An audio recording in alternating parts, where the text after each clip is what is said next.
বাংলাদেশের অরাজকতাকে পরাজিত করার বার্তা প্রধান উপদেষ্টা মুহাম্মদ ইউনূসের। 1431 বিসমিল্লাহির রহমানির রহিম।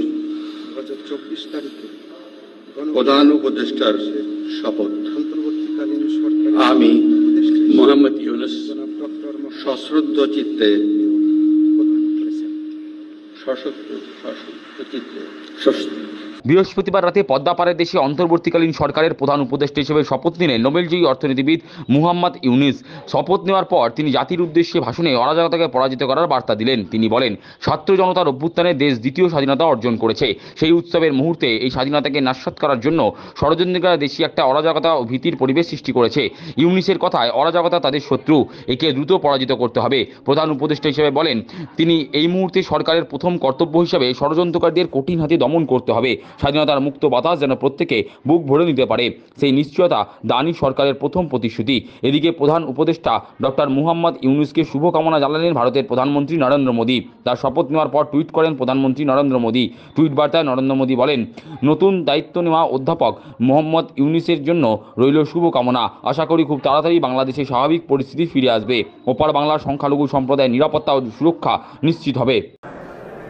ছাত্র জনতার অভ্যুত্থানে আমাদের দ্বিতীয় স্বাধীনতা অর্জন উৎসবের মুহূর্তে এই স্বাধীনতাকে নস্যাৎ করার জন্য ষড়যন্ত্রকারীরা দেশে একটা অরাজকতা ও ভীতির পরিবেশ সৃষ্টি করেছে। অরাজকতা আমাদের শত্রু, একে দ্রুত পরাজিত করতে হবে। এই মুহূর্তে সরকারের প্রথম কর্তব্য হিসেবে আমরা এই ষড়যন্ত্রকারীদের কঠিন হাতে দমন করব। স্বাধীনতার মুক্ত বাতাস যেন প্রত্যেকে বুক ভরে নিতে পারে, এই নিশ্চয়তা দানেই আমাদের সরকারের প্রথম পরিস্থিতি।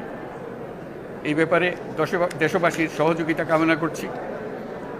দ্বিতীয় স্বাধীনতার এই মিলন মেলা থেকে বাদ যাবে না যারা আমাদের শান্তি শৃঙ্খলা রক্ষাকারী প্রতিষ্ঠানগুলো, নৌ সেনা, বিমান বাহিনী, বর্ডার গার্ড, পুলিশ, আনসার, গ্রাম প্রতিরক্ষা, কোস্টগার্ড, কেউ বাদ যাবে না।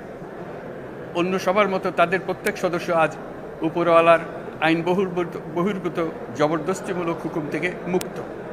কারোর জন্য এটা বিন্দুমাত্র ব্যাহত হলে আমাদের আজকের উৎসব ম্লান হয়ে যাবে। প্রচণ্ড নিষ্ঠুর পতিত স্বৈরাচারী সরকার এসব প্রতিষ্ঠানকে দিয়ে ক্ষমতা কুক্ষিগত করে রেখেছিল।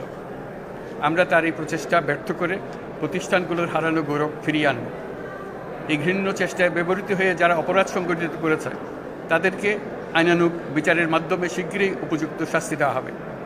একই কথা দেশের সকল মন্ত্রণালয়, সংস্থা, শিক্ষা প্রতিষ্ঠান, নানা কর্মক্ষেত্রের জন্য প্রযোজ্য। সর্বত্র অপরাধের বিচার হবে।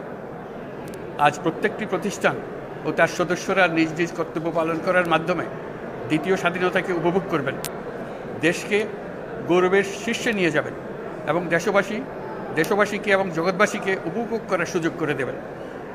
আমি জাতির পক্ষ থেকে প্রত্যেকে নির্ভয়ে আনন্দ চিত্তে নিজ নিজ কর্মস্থলে নিজ নিজ সামর্থ্য নিয়ে এগিয়ে আসতে অনুরোধ করছি।